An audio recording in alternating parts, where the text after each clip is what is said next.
시청자 여러분 안녕하십니까. 2025년 9월 15일 9월에 딱 중순이 걸려있는 월요일입니다. 한 주가 시작되는 월요일 날 인사드리겠습니다. 여의도 너머 TV의 닭간다를 진행하게 된 개그맨 김기욱입니다. 반갑습니다. 네.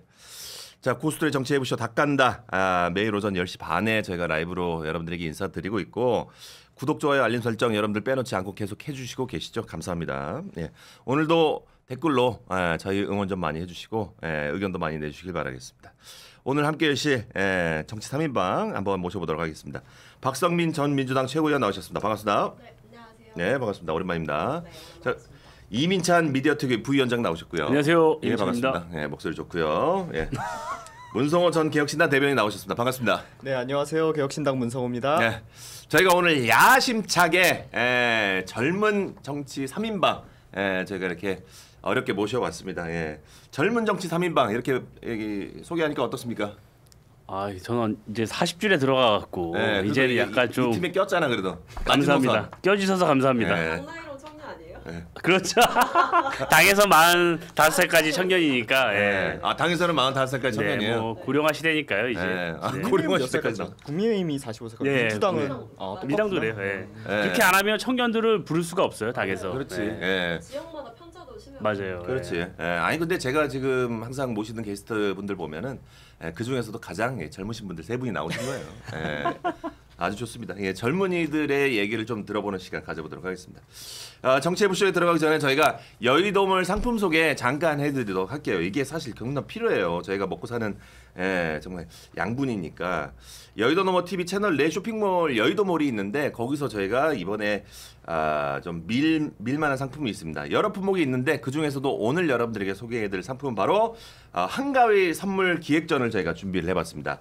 그래서 김소형 원방 명가 침향 환을 저희가 준비를 했는데 요게 무엇이냐? 이 침향과 함께 홍삼 녹용, 침향하고 홍삼하고 녹용하고 등등 엄선된 7개의 원료로 만든 씹어먹는 환인데요. 예, 여러분들 요즘 많이 스트레스 받을 때 씹는 게 가장 중요합니다. 그래서 저희는 정치인을 씹고 여러분들께서 환을 씹으면 서로가 건강해질 수 있다는 거죠. 그래서 환이 무려 30환.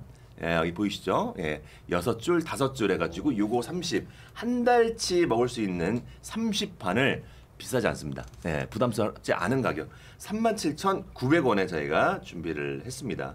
이 침향이 무엇이냐 궁금하신 분들 감남하시죠? 나무에 상처를 내면 나무가 이 자가 치유를 위해서 생성되는 나무 진이라는 게 있어요. 그 진을 수백 년간 굳어집니다. 이게 진이 수백 년간 굳어진 것을 그걸로 만들어진 것이 바로 침향이다. 그래서 예로부터 귀한 약재로 쓰고 있는 것 중에 하나죠. 본초 강목에는 오장육부를 튼튼하게 하고 복통과 위장염을 치료한다라고 기록이 되어 있을 정도로 굉장히 몸에 좋은 재료인 침향이 들어가 있는 환입니다. 이게 식품안전관리 인증기준 품질 보증서도 함께 드리니까 여러분들 안심하고 드셔도 좋습니다. 하루에 한두 개 정도 뭐 오늘 뭐 못 챙겼다 그러면 하나 챙기고 갔다 그러면 편안하게 2개 드셔도 상관없습니다. 천천히 나눠 두시면 되니까 기운이 없어가지고 활력이 없으신 분 활력 필요하신 분 혹은 피곤한 직장인과 수험생 그리고 부모님 건강 챙기시고 싶은 분들은 꼭 이 환을 제가 추천을 해드리니까 또 이제 한가위 곧 있으면 오지 않습니까? 추석 선물로 굉장히 좋으니까 여러분들에게 추천해드립니다. 김소영 원방 명가 침향 환 여러분들에게 소개해드리고 있으니까 많은 이용 부탁드리겠습니다. 김소영 원장이 제가 그 친 누님하고 이름이 똑같아가지고 굉장히 친근감이 유명하신 분이잖아요. 김소영 유명하죠. 원장님. 방송도 많이 하시고. 잘해요. 좋아합니다. 근데 침향환 치고는 조금 싸네요. 싸죠. 그러니까 우리 저기 구독자분들을 위해서 좀 어려운 가격인데 준비를 이렇게 해봤어요. 이거 원래 침향이 굉장히 비싼데. 원래 비싸요. 사보셨나 봐요. 부모님 선물해드리려고 봤는데 네. 너무 고가래갖고 네. 망설였던 기억이 있어요. 아 좋다. 요걸 한번 사봐야 되겠다. 이렇게 착해요. 네. 부모님 선물해드리려고. 그럼 부모님 선물로 이렇게 건강식 이렇게 준비하면 굉장히 좋아하시죠. 네. 네. 저는 제가 먹을 생각만 하고 있었는데 그렇지. 저도 슬슬 건강 챙기고 있어갖고 내 입만 생각하고 있었는데 부끄럽습니다. 그래서 이게 40대와 30대와 20대가 다르다. 네, 느낌이. 어쨌든 우리 이민찬 미디어특위 부위원장님께서는 부모님을 생각하는 마음 아주 칭찬합니다. 감사합니다. 오늘 멘트 기대하도록 하겠습니다. 예. 자 이제 본격적으로 정치 얘기를 좀 해보도록 하겠습니다. 어제 추미애 법사위원장이 조희대 대법원장을 사퇴를 요구를 했습니다. 예. 대통령실이 오늘 아침에 그 의견에 대해서 여당 입장에 원칙적으로 동의를 한다라고 하자 장동혁 대표가 오늘 아침 곧바로 반박하는 주장을 또 내놓았죠. 요거 이제 또 대법원장까지 또 날아가는 거 아닌지 굉장히 궁금한데 요거 어떻게 보십니까? 이제 독재라는 게 이렇게 한 발자국씩 시작되는 거라고 저는 독재가 생각을 시작됐다. 합니다. 그러니까 독재라는 게 뭔가 하루 아침에 우리나라 같은 경우는 뭐 쿠데타를 겪어서 독재 시대를 맞고 이러다 보니까 그게 한순간에 팍 오는 거라고 생각을 하시는데 네. 보통 실제로 독재 같은 경우에는 이런 식으로 차근차근 하나씩 사회적 시스템이 무너지면서 시작됩니다. 그러니까 실제로 지금 특별재판부에 대해서 비판이 나오는 이야기들이 어떤 얘기들이냐면 네네. 우리가 어떤 특정 사안이나 특정인을 재판하기 위해서 재판소의 인사를 따로 구성하는 것이 어떤 부작용을 낳을 수 있겠는가 이거에 대한 원론적인 문제 제기를 하는 것이거든요. 그게 뭐 어때라고 하지만 일단 기본적으로 재판이라는 것이 수사기관이라든지 아니면 검사라든지 이런 것이 특정에게 배당되지 않도록 그냥 이렇게 랜덤하게 배정되도록 규정되어 있지 않습니까? 그 이유가 뭐냐면 결국 특정 상황이 있을 때마다 특정인을 배정하게 된다면 그 인사를 가지고 매번 문제가 생기고 그게 뭐 예를 들면은 이상한 방향으로 흘러가지 않는다고 해도 매번 소모적일 수밖에 없어요. 뭐 멀리 고민하실 것도 없이 지금 특검 같은 것만 해서도 보시면 비슷한 거거든요. 그러니까 이제 특검 때도 매번 누가 특검에 들어가냐, 이거 기간을 어떻게 할 거냐, 뭐 인사를 어떻게 할 거, 권한 어디까지 할 거냐 이런 거 가지고 매번 싸움이 일어나지 않습니까? 네네. 그러니까 이게 그것에서 제대로 지켜지지 않았을 때 일어날 수 있는 편향성 이런 것이 있기 때문에 싸우는 거거든요. 그러니까 이런 것이 계속 허용되기 시작하면 결국에는 이게 점점 독재라고 표현하긴 그렇지만 뭔가 우리 사회를 구성하고 있는 상권 분립이 하나씩 무너지는 거거든요. 근데 여기에 대한 이제 문제 제기들이 나오고 거기에 대해서 대법관이 뭐 이러고 있는데 거기에서 대법관을 뭐 내리겠다? 그러니까 이번에 그 청와대의 멘트가 저는 이제 청와대가 아니죠. 용산이죠. 용산의 멘트가 뭐 시대적인 국민적인 요구가 있다면 임명된 권한으로서 개연성과 이유를 돌이켜봐야 하지 않느냐라고 얘기를 했는데 네. 이게 개연성과 이유를 돌이켜보라는 게 무슨 소린가? 제가 제 좀 생각을 넣어서 번역을 해드리면 너 그러라고 올려놓은 거 아닌데 알아서 좀 눈치껏 좀 해라라는 얘기로 저는 들리거든요. 그러니까 대통령실에서 이런 식으로 표현을 한다는 거는 결국에 독재에 한 발자국 저는 다가가는 것이다 이렇게 생각합니다. 바로 반박하죠. 우리 박성민 최고. 근데 일단 이 지금의 사법 불신을 누가 자초했냐를 따져볼 필요가 있어요. 두 가지 측면인데 첫 번째는 이제 직위원 재판부가 윤석열 전 대통령에 대한 구속 취소를 결정했었고 그 근거가 사실은 상식적으로 납득이 안 되죠. 왜냐하면 뭐 그동안 검찰이 70년 넘게 이 업무적으로 관행적으로 해왔던 이 구속 기간을 계산하는 방식에 대해서 사실은 위법하다라고 판단을 하고 구속 취소를 결정을 했던 직위원 재판부도 그렇고 그리고 우리가 기억하겠지만 이제 대선 직전에 이재명 당시 이제 대표에 대한 그 재판과 관련해서 갑자기 1심과 2심의 결론이 완전히 상이하게 나왔음에도 불구하고 충분한 시간을 갖지 않고 바로 전원 합의체 회부해서 9일 만에 결론을 냈던 게 이 조희대 대법원이었거든요. 네. 그렇기 때문에 이제 그때 당시 사법부가 대선에 개입하려고 한다라는 비판이 있었어요. 그러니까 이게 저는 지금 상황에서 뭐 사법개혁이 논의될 때 판사들이 여기에 참여해서 논의를 해야 된다라는 항의성 발언을 할 수 있다라고 생각을 하지만 그 이전에 먼저 무슨 메시지가 나와야 되냐면 지금 최근에 어떤 보여주는 사법부의 행태, 지금까지 보여줬던 행태가 사실은 국민들 보시기에는 사법 불신을 할 수밖에 없는 행태들이었다라고 보거든요. 그럼 거기에 대해서 자성의 목소리가 먼저 나왔어야 되는 거예요. 근데 그게 아니라 뭐 사법개혁은 이제 판사들이 이제 참여해서 얘기를 해야 되고 뭐 그 외에도 이제 판사의 뭐 독립이 보장돼야 된다 이런 식으로 얘기를 하는 거는 저는 어떤 일말의 자성도 없고 어떤 책임도 지지 않는 듯한 이른바 사법 엘리트들의 행태다라고 보여지고요. 그런 의미에서 지금 이 대통령실이 원칙적으로 이제 공감한다라는 이야기를 내놓은 건 그 대목인 겁니다. 사법부에 대한 국민들의 불신이 분명히 존재한다. 왜냐하면 최근에 뭐 윤석열 씨를 풀어줬던 것뿐만 아니라 한덕수 전 총리 총리에 대한 구속영장이 기각됐던 것도 상식적으로 납득하기 어렵거든요. 그분은 거의 그냥 증거인멸을 몸소 실천하신 분이에요. 사후 비상계엄 선포문 이제 기존에 작성됐던 게 문제될 것 같으니까 사후에 이제 다시 한번 작성을 하고 그걸 은폐하는데 본인이 직접 관여했던 인물이란 말이에요. 근데 그런 사람을 이제 풀어주는 그 외에도 이제 줄줄이 뭐 구속영장 기각되고 이런 일들이 벌어지고 있으니 과연 이 내란과 관련해서 사법부가 단죄의 역할을 제대로 할 수 있느냐 이 부분에 대한 의구심이 있는 거죠. 네. 저는 민주당의 이 사법부의 어떤 결정에 대해서 너무 지나치게 선택적으로 수용하는 모습이 저는 안타까워요. 본인들에게 유리한 판결이 나오면 사법부에게 아무 뭐 발언 없이 다 수용하고 사법부가 잘했다고 얘기하고 본인들에게 불리한 결과가 나오면 이 부분에 대해서 굉장히 집단적으로 린치를 가하는 모습이 굉장히 저는 입법부의 구성원 대한민국 민주주의를 한 축을 담당하는 입법부에서 이렇게 행동해서는 안 되죠. 그럼 국민들이 어떻게 사법부를 믿을 신뢰할 수 있겠습니까? 아니 한덕수 총리에 대한 영장만 해도 그래요. 뭐 그 판사가 그 직전에 이상민 장관 구속영장 발부했을 때는 잘했다 그랬잖아요. 그리고 한덕수 총리 기각되니까 또 비판하고 뭐 말이 이게 앞뒤가 맞지 않아요. 그리고 민주당이 지속적으로 주장하는 게 선출된 권력이기 때문에 사법부에 대해서 어떻게 이렇다 저렇다 입법으로 할 수 있다고 얘기를 합니다. 그럼 과거에 민주당은 선출된 권력에 대해서 왜 존중하지 않았습니까? 뭐 이런 여러 가지 논리적 모순이 너무 많이 발생을 하고 있어요. 그리고 지기현 판사 문제를 지속적으로 언급하는데 이 구속기간 시간분 문제가 아니었죠. 이거는 시계를 거슬러 올라가면 검수한 박을 제대로 입법하지 못한 졸속으로 입법한 민주당의 책임이 커요. 결국 수사권 문제가 어디에 있는지 공수처가 내란에 대한 수사권이 없음에도 경찰을 올가매서 본인들이 그런 불법적인 수사를 한 문제를 논란이 되고 있으니까 지기현 판사도 이 부분에 대해서 판결을 내렸던 거예요. 이 부분에 대해서는 왜 언급하지 않고 본인들에게 유리한 점만 얘기를 합니다. 저는 민주당이나 이 청와대가 이렇게 강하게 나가는 이유는요. 한 두 가지 정도라고 봐요. 일단 저는 정청래 대표의 나비 효과라고 봐요. 정청래 대표가 당에서 굉장히 왼쪽 좌클릭을 지속적으로 하고 있잖아요. 네. 그러면서 이제 여러 개딸이라고 호칭되는 강성 지지층에 대한 어떤 여론을 잠식하고 있어요. 그런 상황에서 대통령실은 어떤 뭔가 좀 협치 이런 얘기를 하면서 야당 대표도 만나고 조금 그런 모습을 보였잖아요. 그러다가 특검법 관련해서 논란이 딱 일어나면서 이러다가는 우리가 개혁 작업을 완수하기 전에 지지층이 떠나가겠구나 이런 좀 불안감을 느낀 것 같아요. 첫 번째로. 그러니까 대통령도 그런 발언을 하고 대통령실 대변인도 이런 발언을 하는 거겠죠. 그 이유는 이 재판이 불안한 거예요.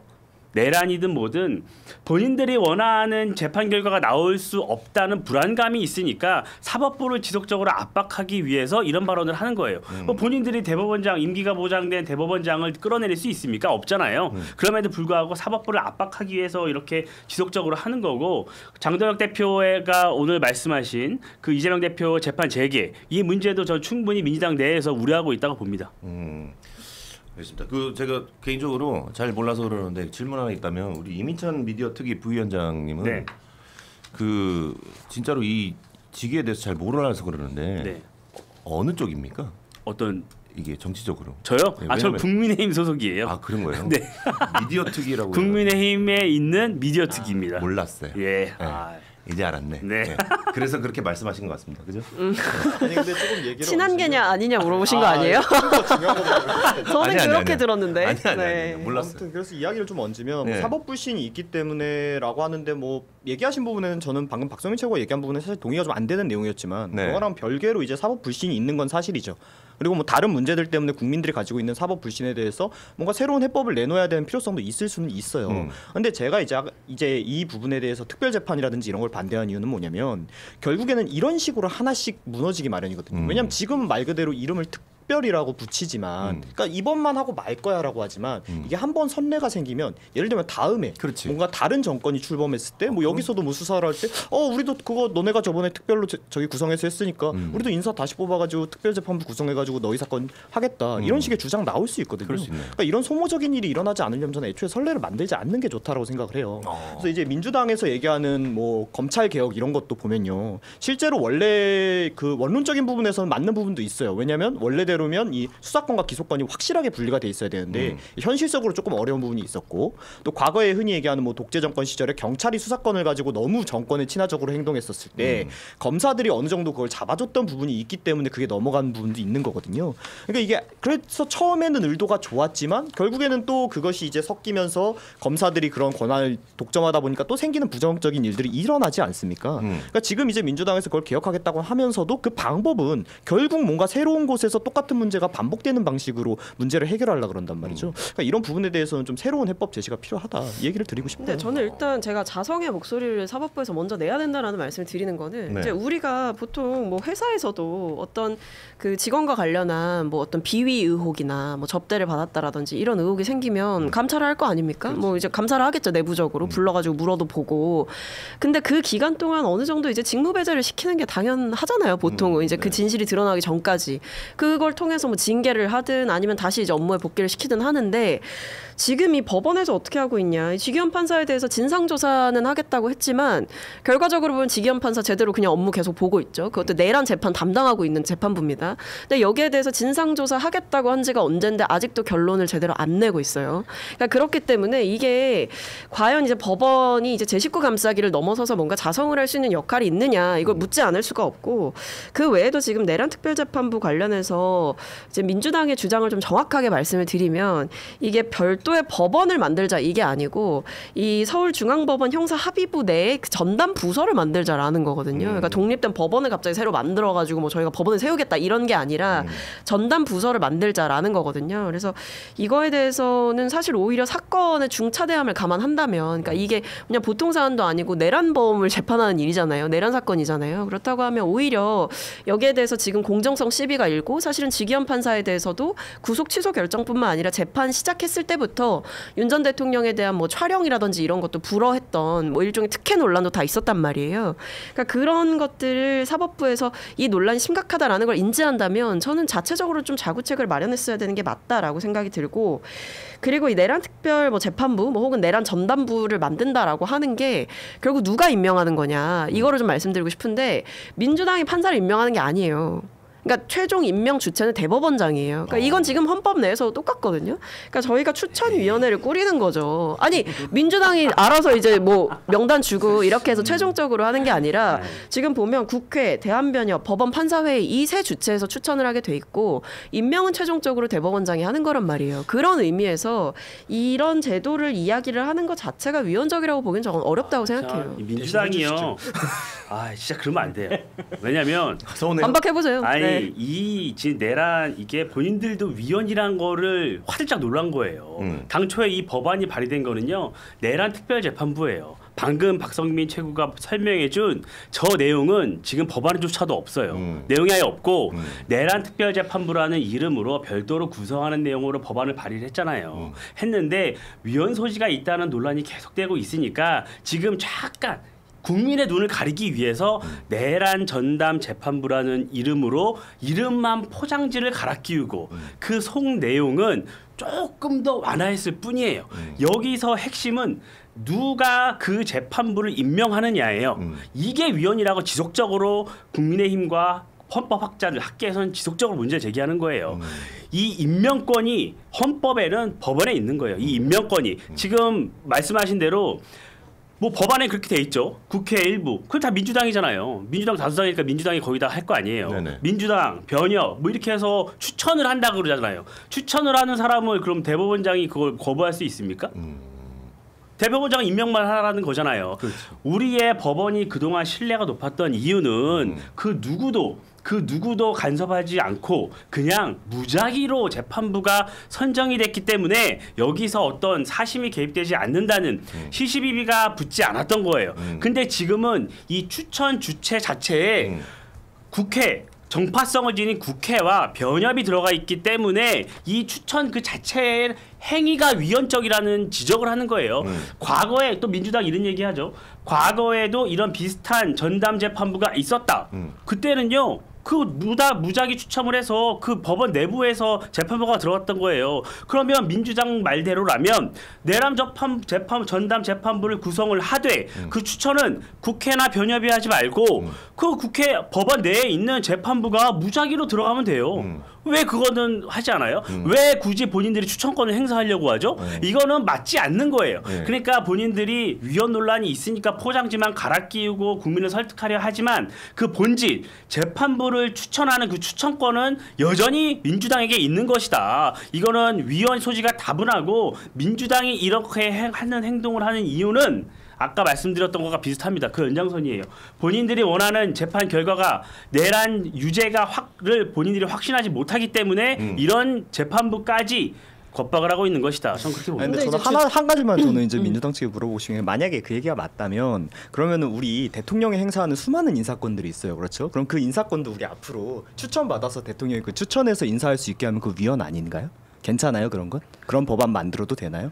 그러니까 이게 우리가 대통령도 인사권을 행사를 하잖아요. 그럼 거기에다가 이제 우리가 법안을 만들어서 뭐 하실 때, 근데 대통령도 인사권은 대통령이 결정을 하시되, 뭐 예를 들면은 뭐 우리가 관련된 사안에 따라서 뭐 하실 때 거기 시민단체 추천 꼭 받으시라고 하시고, 뭐 관련된 국회에서 일부 추천하게 하시고, 실제로 그런 인사권도 많이 있지만 아닌 인사권도 있잖아요. 그런 식으로 법안 만들면 괜찮아요? 그런 식으로 행사해도 돼요?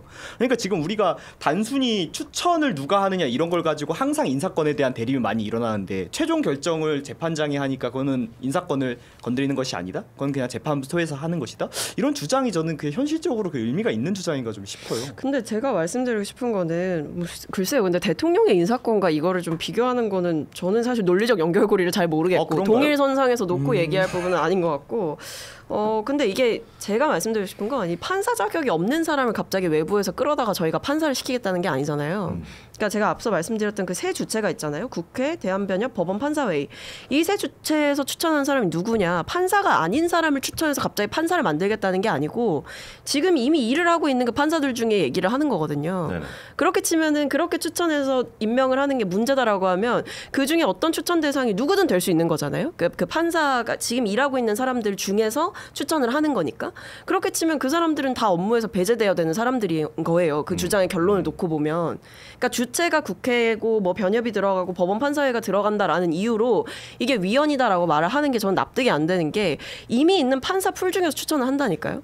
그 중에 이제 대법원장이 고르는 거라니까요. 그러니까 이게 만약에 민주당만 추천을 하고 심지어 판사 자격이 없는 사람을 민주당에 의해서 판사로 만들겠다라고 하면 민주당 입맛대로 독재하려는 거 아니냐라고 얘기할 수 있는데 그게 아니라는 거죠. 이미 일하고 있는 판사들 중에 추천을 하는 거고 세 개의 주체가 심지어 그 안에 법원 판사회도 들어가 있고 그 최종적인 결론은 대법원장이 한다. 임명을 한다. 그렇기 때문에 저는 그렇게 치면 이 추천 대상에 만약에 올라가는 판사들을 공격한다면 추천 대상에 오르는 것 자체만으로도 사실은 뭐 그 사람들은 이미 판사 자격이 없는 사람들 이렇게 얘기할 수밖에 없다라는 생각이 들어서 저는 납득이 안 된다는 거죠. 알겠습니다.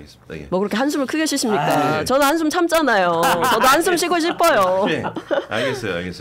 이 사법 내용은 여기까지만 하고 제가 넘어가도록 하겠습니다. 이게 사실 아직 결론이 난 내용이 아니라서 좀 이제 좀 더 지켜보고. 근데 오늘 방금 얘기를 듣다 보니까 진짜 독재라는 것이 한 발짝 한 발짝 느껴진다는 게 뭐냐면 방금 얘기하신 거에 대해 그렇게 느낀 건 아니고 이전에 이제 한번 이슈가 됐었던 대법원 이제 판사 50명 증언 이슈가 있었을 때 뭐 지금까지는 대법관에 이제 법관에서만 올렸지만 뭐 그때 나왔던 여러 이제 민주당의 안 중에서는 뭐 이제 외부에서 추천을 받아서 기존의 법관이 아니었던 사람도 이제 대법관이 될 수 있게 하는 뭐 그런 이슈들도 나왔는데.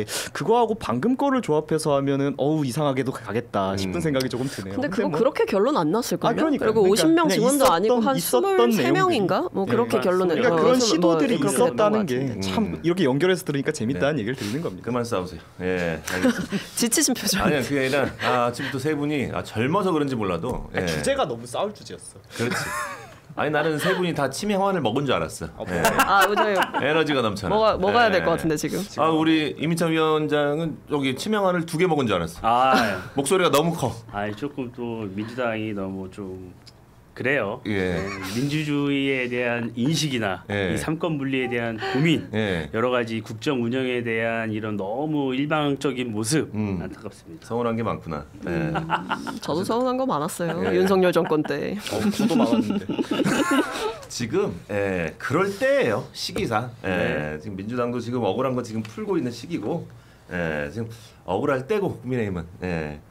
어쨌든 뭐 에너지가 넘치는 이 세 분의 토론이 아주 좋습니다. 잘 까고 있어요. 칭찬합니다. 자, 다음 정치해보쇼. 어제 정부 여당 대통령실 고위 관계자가 모였죠. 그래서 같이 모여가지고 뭘 했는지 모르겠습니다. 일단은 웃으면서 만나가지고 같이 회동을 한 것 같습니다. 특히 지난주에 큰 소동의 당사자죠. 정청래, 김병기 두 분과 김민석 국무총리 그리고 우상호 정무수석 그리고 강훈식 비서실장이 함께 했죠. 어제의 만찬 회동 과연 어떤 얘기를 했을지 그리고 진짜로 만나고 싶어서 만난 건지 굉장히 궁금한데 세 분은 어떻게 보실까요? 그 표정 뭐예요? 아니 왜냐면 이거는 좀 민주당 내부 얘기를 너무 듣고 싶어요. 왜냐면 듣고 저희야 싶어요? 뭐 당연히 뭐 겉에서 이게 어떤 정치적인 뉘앙스라는 건 너무 잘 네 알지만 글자로 정리할 수 있어요. 어떻게요? 해피엔딩. 아니 아니 이거 해피엔딩이니까. 아니 해피엔딩이지. 왜냐면 해피엔딩이다고. 왜냐면 물론 우여곡절은 있었습니다. 뭐 우여곡절은 있었고 갈등이 있었던 걸 저는 부정하고 싶은 생각은 없어요. 뭐 그렇게 크게 충돌을 했는데 갈등이 없다 그러면 그건 눈 가리고 아웅이고요. 근데 어쨌든 이 자리가 이제 김민석 총리께서 제안을 하셨던 자리라고 하고 그런 면에서 저는 국무총리께서 중심을 좀 잘 잡고 리더십을 발휘를 하셨다라는 생각이 드는데 약간 중재자로서 역할을 하신 것 같아요. 그리고 김병기 원내대표께서도 이제 또 글을 한번 올리셨었어요. 네. 그래서 본인이 이제 절치부심하겠다라고 이야기를 하셨고, 그러니까 이미 그때부터 저는 어느 정도 화해의 무드는 좀 생겼다 생각은 했거든요. 그러니까 왜냐하면 처음에는 뭐 각자 뭐 이제 최고위원회에서 눈도 안 마주쳤다, 뭐 저녁을 초대했는데 정청래 대표가, 근데 김병기 원내대표가 거절을 했다, 뭐 이런 얘기가 막 돌았는데. 이제 그 뒤에 나온 메시지가 이제 뭐 이재명 정부 성공 위해서 열심히 뛰겠다라는 메시지를 냈다는 거는 이 갈등을 길게 끌고 갈 생각이 없다라는 거였고, 그 생각이 있는 선에서 이제 만찬회동을 했다라는 거는 이제 앙금 털고 가는 거죠. 그러니까 이거에서 저는 뭐 더 파생되는 뭐는 없을 것 같고요. 왜냐하면 이 자리가 좀 의미가 있다고 생각하는 게, 일단 정청래 대표와 김병기 원내대표 사이의 갈등이 봉합이 되는 1차 효과와 두 번째로 얘기가 나왔었던 뭐 이른바 우상호 정무수석과 정청래 대표 간에 뭔가 갈등이 있었던 거 아니냐, 이 검찰개혁 TF 만드는 거에 있어서 당이 들어가냐 마냐를 두고 뭐 싸운 거 아니냐 이런 기사가 있었거든요. 그런 면에서 좀 깔끔하게 정리를 하고 갔다 생각을 합니다. 그래서 여기서 뭐 만나서 싸웠다 뭐 이럴 수는 없는 거잖아요. 그럴 수도 없었을 거고 그런 자리도 저는 아니었을 거라고 생각해요. 그렇게 볼 수밖에 없겠죠. 여기서 깔끔하게 정리하고 다들 화해하고 앞으로 이제 뭐 좋은 모습만 보여줄 거다. 뭐 이런 식으로. 네, 뭐 그렇다고 봐야죠. 박성민 최고의 입장에서 할 수 있는 최대한의 말씀을 해주셨다고 그러신 것 저는 같아요. 생각하고요. 그렇죠. 그러니까 이제 뭐 일어난 지금 일들이 이렇게 넘어갈 수 있는 사안들이 아니에요. 그러니까 이게 뭐 단순히 무슨 뭐 인사나 뭐 누구 만드는데 뭐 오해가 생겨서 누가 대내만 이런 정도가 아니라, 합의안이 그 다음 날 바로 파기가 됐는데 이거 누가 파기하게 한 거냐? 그럼 합의할 땐 누구 의견 듣고 할 거냐? 진실 공방으로 간 부분이거든요. 그러니까 지금 이제 김병기 원내대표 같은 경우는 사실 뒤통수를 맞은 상황이에요. 근데 여기에서 실제로 지금 그 흔히 얘기하는 민주당의 극성 당원들의 화살은 또 본인이 혼자서 다 맞은 상황이고요. 그럼 여기에서 뭐 예를 들면 거기에 대한 진실 부분을 명확하게 해주고, 이게 김병기 대표 원내대표 혼자만의 책임이 아니다라는 게 뭔가 명확히 대고 봉합이 된 것도 아니고, 그러니까 그냥 문제는 그대로 있는데 그냥 덮기만 한 거거든요. 그러니까 저는 이번에 일어났던 일건 뭐 당장 그러면 그 합의안 파기는 그러면은 그 전에 처음에 했던 합의안은 누가 합의한 건지 당장 민주당 당원들도 궁금해하시잖아요. 거기에 대한 내용은 전혀 나오는 게 없고 그냥 다 같이 모여서 하하호호 밥 한번 먹었고 얘기 한번 했으니까 모든 문제는 사라졌다. 세상에서 가장 어색한 사진일 뿐이라고 생각을 합니다. 실제로 이제 앞으로 이제 전 갈등이 더 격화되는 모습들이 계속 나올 거라고 생각을 하는 게, 이제 한번 이제 신뢰가 깨졌고 실제로 이제 김병기 원내대표가 이낙연 이제 전 대표 꼴이 난 거거든요. 그러면은 그 당시에 이낙연이라는 사람이 가졌던 정치적인 위상이 어떻게 몰락하는지 민주당 사람들은 너무나 옆에서 지켜본 게 있거든요. 그러니까 아마 김병기 대표가 그렇게 호락호락 그렇게 잘 본인이 몰락하길 바라지 않을 겁니다. 그러니까 앞으로 뭔가 원활한 당정청보다는 서로 간에 의심하고 증명하고 진실 공방하는 모습들이 계속 반복될 수밖에 없는 그런 상황이 돼버렸는데. 너무 희망회로 돌리신다. 아니 이게 희망회로를 돌리는 게 이간질에서 아니라 남는 게 뭐가 있습니까? 이간질이 안 되는데. 그렇지. 오히려 희망회로는 어느 아니, 또 쪽이 이렇게 모여서 이렇게 웃으면서 같이 만나서 이제 화해하려고 하는 모습 이거는 보여주는데. 바타부타고. 아니, 저는 말 이 치고는 갈등이 아니죠. 없는 것처럼 보이기 위해 물타기를 너무 해서 물이 됐어요 이제. 물타기를 하다 물이 됐어요. 이제. 없는 것처럼 보이게 하진 않았어요. 이게 다 티났는데. 그러니까 이게 지금 그러니까 생각보다 최선을 다하고 있어요. 아니, 이 지금- 입장에서 이야기할 수 있는. 본질이 없어졌잖아요. 네. 지금 우리의 모든 사람의 초점은 방금 말씀하신 것처럼 풀었냐 안 풀었냐, 어떻게 해피 엔딩이다 이거에 초점이 맞춰져 있잖아요. 이 본질을 봐야죠. 본질이 안 풀렸다. 뭐냐? 본인이 생각했을 때는 안 풀렸다. 아니 본질이 뭐냐? 네. 결국에는 합의안을 갖다가 했는데 누군가의 이견이 있었고 파기를 했다는 거잖아요. 네. 이 행위가 있었는데 여당 내에서 이견이 있었고 그게 그대로 표출됐던 거잖아요. 네. 그게 뭐 지금 잠깐 어떻게 뭐 봉합이 됐다고 그게 어떤 의미가 있겠습니까? 앞으로 뭐 여러 갈등 첨예한 이해관계가 첨예한 사안이 첩첩산중인데 저는 이 본질적인 문제 민주당 내에서 굉장한 권력 투쟁이 있고 이해관계가 첨예하고 생각이 다르다. 지금은 임시 봉합됐지만 결국에는 또 다시 갈등이 나올 수밖에 없다. 그래서 저는 이번 사태가 굉장히 꼭 우리가 생각해야 될 거는 결국에는 민주당이 강성 지지층을 의식해서 합의안을 파기한 거예요. 근데 그 내용을 보면 국민의힘이 원하는 건 하나도 없었어요. 아니 국민의힘이 원하는 게 그 안에 뭐가 있습니까? 그렇잖아요. 특검 수사 기간 뭐 60일 연장하는 건데 그거 좀 줄이고 이미 특검 다 했는데 특검 내부에서는 더 이상 할 게 없다는 얘기가 이미 나오는데 또 하나가 그거잖아요. 금융위 설치법에서 금감원 해체하는 거잖아요. 민주당이 원하는 거, 이재명 정부가 원하는 거. 그 국민의힘은 해주나 마나 뭔 상관이에요. 금감원이 없어지는 거 국민의힘은 원하지도 않는데 민주당이 해달라 그래서 해준 거잖아요. 그리고 법사위 간사 법적으로 임명하게 돼 있는데 안 해주잖아요. 그런 거 해주기로 했던 거예요.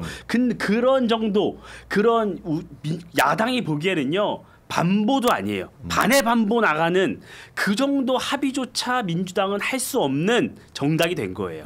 그 정당으로 전락했고 이제 민주당에서는 그 어떤 합의안도 나오지 않을 거예요. 그래서 저는 이번 그 일로 인해서 민주당은 지금 갈등이 봉합됐다고 뭐 악수하고 웃고 있지만 결국 아직 3년이나 남은 22대 국회 협치는 종언을 고했다. 저는 이렇게 생각을 하고요. 정치가요. 결국 대국적으로 정치를 해서 전 국민의 사랑을 받기 위해서는요. 미움받을 용기가 필요해요. 지지층에게도 미움을 좀 받고 그렇지만 결단을 내려야 되는 게 필요하잖아요. 그 작은 미움조차 받기 싫어하는 그런 분들이 지금 민주당을 이끌고 있는 거예요. 그러다 보니까 이 작은 협상조차도 받아들이지 못하고 상대를 설득하지 못하는 거죠. 김병기 원내대표가 이 합의안을 혼자 했겠습니까? 대통령실이랑 다 했을 거 아니에요. 근데 그 밤샘 여론을 보고 나서 정청래 대표가 그냥 뒤집은 거잖아요. 네. 마치 자신은 아무것도 몰랐다는 것처럼 유체 이탈 화법을 쓰면서 어떻게 그런 분이 집권여당 대표를 할 수 있겠습니까? 저는 결국 또 조만간 너무 많은 이슈가 있기 때문에 저는 뭐 또다시 이런 사태가 발생할 거라고 봅니다. 근데 저는 역시나, 걱정이긴 한 게 이제 민주당 강성 지지층 분들이 정말 무섭긴 정말 무서워요. 그러니까 박성민 최고도 예전에 뭐 수박몰이 같은 거 많이 당하시고 그러셨잖아요. 근데 지금 이제 당 대표가 그렇고 원내 대표도 그렇고 그러니까 얘기하신 바와 같이 정청래 대표가 하룻밤 만에 그렇게 분명 본인도 그 합의안 내용 참여했을 텐데 하룻밤 만에 그 뒤엎는 게 어떤 정치적 리스크를 하는지 모르시는 분도 아닌데 뒤엎을 정도로 지금 민주당 강성층의 어떤 과격성 이것이 굉장히 지금 위험하다는 게 예전부터 있었는데 이게 계속 더 강화되고 있다는 점이죠. 얘기하신 바와 같이 이게 지금 뭐 그 정청래 대표하고 김병기 원내대표가 화해했느냐 근데 지금 거기 화해했다고 끝나는 게 아니라 합의안 일방적으로 파기한 국힘하고도 화해해야 돼요. 그러지 않으면 협치 안 되지 않습니까? 그런데 지금 그런 화해를 과연 민주당이 할 수 있는 상황인가? 이런 부분에 대해서 민주당 내부가 저는 오히려 훨씬 더 걱정이 많을 거라고 생각을 해요. 왜냐하면 우리들이야 외부에서 보는 사람들이니까 뭐 이렇게 얘기하면 되지만 민주당 내부 저도 이제 인사분들하고 좀 이야기를 하다 보면 사석에서든 어디서든 자기들도 이게 좀 아닌 걸 알면서도 그 여론몰이나 어떤 그 당원들의 공격의 대상이 될까봐 겁내서 말을 못 하시는 분들도 많이 있어요. 그러니까 이런 부분이 결국 대한민국 정치 극단화를 계속 지속되게 하는 원인 중에 하나인데 민주당 내부에서 스스로 이걸 해결할 수 있는 동력은 이번 사안을 보면은 완전히 없다라고 봐야 될 것 같아서 이런 문제에 대해서 좀 심도 있는 고민이 필요하다. 이게 민주당만의 문제는 아닌데 민주당이 지금 가장 강한 권한을 가지고 있다 보니까 그런 건지 더더욱 그 강성한 분들의 목소리가 더 센 상황인 것 같아서 걱정이 좀 많이 됩니다. 그래서 저는 아까 전에 뭐 이간질 한다고 하셨는데 저는 잘 됐으면 좋겠어요. 사실 화해하셨으면 좋겠거든요. 왜냐면 어쨌든 이재명 대통령은 국민이 뽑은 대통령이고 내가 싫어하는 것과는 별개로 그리고 남은 임기도 많이 있는데 그럼 결국 국정을 하기 위해서는 당정청의 합의도 잘 돼야 될 것이고 야당하고도 합의가 돼야 되는데 이번에 야당하고도 합의 안 깼고 자기 여당 내부 신뢰도도 깨졌고 그럼 이제 뭐 하기가 힘들거든요. 그럼 우리나라 국가적으로도 손해기 때문에 이런 문제가 좀 해결되는 방안으로 갔으면 좋겠다. 이런 이야기를 드리고 싶습니다. 근데 뭐 저는 일단은 합의가 뭐 파기되고 이런 과정들은 사실 뭐 좋은 과정은 아니었다고 생각해요. 냉정하게 봤을 때. 왜냐하면 우리가 과거에 그 권성동 당시 이제 원내대표가 검수완박 국회의장 중재안 받아들였다가 한동훈 법무부 장관한테 두드려 맞고 안철수 의원이나 뭐 곳곳에서 이제 반발 터져 나오면서 그 합의안을 하루아침 뒤집었었거든요. 네. 그때도 저희가 정말 황당해 민망했었어요. 아니 뭐 정말 오랜 시간 동안 논의를 했었고 서로 뭐 피차 다 사인하고 했다가 갑자기 그 뒤집는 모양새가 얼마나 이제 저 원내 지도부의 리더십이 없느냐라는 비판을 했었는데 사실 그런 면에서 저희의 과정이 매끄럽지 않았던 건 저도 아쉽지만 근데 저는 이번에 좀 어떤 국민들의 여론을 좀 살피는 계기로 삼았으면 좋겠다는 생각은 듭니다. 저는 뭐 김병기 원내대표가 독단적으로 플레이하다가 뭐 잘못했다 이렇게 생각하진 않고 제가 봤을 때는 냉정하게 이거는 당내에 다 공유가 됐던 사안이다라고 보고 있고요. 다만 뭐 이게 강성 지지층의 입맛대로 휘둘렸다 뭐 보다는 어쨌든 이게 뭐 정부조직법을 개정하는 문제와 이 특검의 기간을 연장하는 문제가 어떤 막 바꿀 수 있는 문제였느냐에 대해서 좀 판단을 해보는 계기가 되었으면 좋겠다는 생각은 들었어요. 그래서 뭐 이게 어디에 좀 더 주안점을 뒀느냐 혹은 뭐가 좀 더 중요하다고 생각을 했느냐 그러니까 정부를 초기에 잘 뒷받침하는 게 중요하다고 생각을 했는지 아니면 특검법 개정안 논의가 나오게 된 그 근본적인 원인에 좀 더 주안점을 둬야 됐었는지 거기서 좀 엇갈리지 않았나라는 생각은 들어서 이번 기회에 좀 이 특검법에 대해서 얼마나 이 촉각을 다 곤두세우고 있는지를 한 번 더 느끼는 계기가 되지 않을까 싶습니다. 그래요. 어쨌든 뭐 민주당 안에서는 이렇게 화해의 모습을 보여주고 그러니까 국민들한테는 조금 안심을 주려고 하는 것 같아요. 근데 이제 우리 청명 갈등이 있었지 않습니까? 요거는 조금 많이 해결된 듯한 모습을 좀 보여준 것 같은데 명청 갈등은 어떻게 좀 많이 좀 갈등이 좀 완화가 되는 건지 이것도 사실 궁금하거든요. 근데 네, 하시죠. 말씀하세요. 저요? 네. 명청 갈등이요? 크게 끝날 수가 없죠. 네. 양쪽이 두 사람이 위치가 다르고 보고 있는 시선이 다르기 때문에 갈등은 지속될 수밖에 없고 저는 그 말씀을 꼭 드리고 싶어요. 민주당이 좀 본인들 내부의 일을 또 잘못했으면 잘못했다고 인정을 우리 박성민 최고처럼 깔끔하게 하면 되는데 그러지가 잘 못해요. 이 문제도 합의문을 발표한다고 브리핑을 했거든요. 언론에. 근데 다음 날 됐는데 협상이 결렬됐다고 또 말을 바꿨어요. 막 이런 식으로 그러니까 국민들을 속이기 위해 어떤 술수를 쓰는 모습들이 너무 많이 보이니까 저는 그런 모습이 좀 옳지 않다고 보고 그 문제가 남아 있죠. 지금 저는 이재명 대통령과 정청래 대표가 개딸 쟁탈전을 벌이고 있다고 봐요. 그러니까 강성 지지층의 마음을 어디에 둘 것이냐 이 문제를 갖고 지속적으로 다투고 있는 건데 이 첨예하게 대립을 할 수밖에 없는 지점이 몇 개 있어요. 네. 앞으로 네. 특히 이거예요. 보안 수사권. 이제 검찰 개혁이라고 민주당이 주장하는 여러 입법이 있고 곧 처리를 시킬 거고 1년의 유예 기간이 있잖아요. 그 유예 기간 동안 여러 디테일을 다듬어야 되는데 이 보안 수사권 문제는 당내 강경파는 굉장히 강하게 요구를 하고 있죠. 근데 이 부분에 대해서는 우리 법무부 장관도 반대를 했었고 정성호 법무부 장관이 네, 정성호 법무부 장관도 반대를 했고 이재명 대통령도 굉장히 우려를 표하고 있어요. 그럼에도 불구하고 당내에서는 굉장히 강하게 이 검찰의 보안 수사권을 줘서는 안 된다는 목소리가 크게 있단 말이에요. 이 부분이 저는 그런 생각이 이번에 1년의 과정을 보면서 이재명 대통령이 원하는 대로 이 부분이 될 수 있을까? 결국에는 당이 원하는 대로 끌려가지 않을까? 저는 그런 생각이 좀 들더라고요. 그래서 그 과정에서 여러 논란이 있을 거고 뭐 이 개딸 쟁탈전을 벌이는 이유는 결국에는 내년 지방선거잖아요. 지방선거에서 여러 공천 문제, 그 이후에 정청래 대표의 연임 문제 이런 게 다 걸려 있기 때문에 저는 뭐 이 명청대전은 끝날래야 끝날 수가 없다고 봅니다.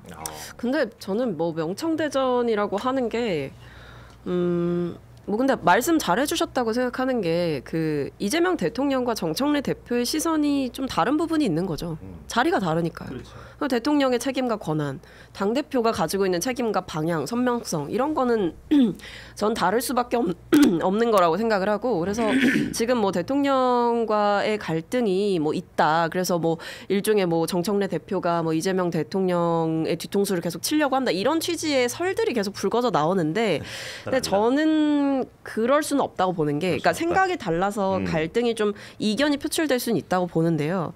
여당도 정부의 성공과 무관하지 않아요. 그렇기 때문에 이 정부의 성공을 돕는 게 여당의 역할이기도 하잖아요. 그러니까 이 원팀이에요. 이거는 뭐 생각이 다르니까 우리 갈라서 이렇게 할 수 있는 관계가 아니에요. 이 관계는. 그렇기 때문에 저는 운명 공동체라고 보고 이견은 있을지언정 그게 뭐 야당 측에서 바라는 것처럼 이 갈등 때문에 뭐가 막 깨지고 서로 막 갈라서고 그래서 뭐 국민의힘이 득을 본다? 그런 구조는 절대 만들어질 수가 없다. 이견이 있어서 토론은 치열하게 할지라도 이게 정부가 성공하지 않으면 다음 정권 재창출을 어떻게 합니까? 저희는 그러면서 대통령 대통령을 도와야 되는 입장인 거고 대통령 입장에서도 정부에서 하려고 하는 거 행정명령만으로는 할 수 없어요. 정부가 뭐 국무회의에서 의결한다고 다 되는 것도 아니고 법안은 결국 또 국회의 입법권인 거거든요. 거기서 당대표 협조 안 받으면 어떻게 합니까? 그러니까 이게 다 얽혀있는 관계이기 때문에 저는 그렇게 쉽게 갈라질 사이도 깨질 사이도 아니라고 봅니다.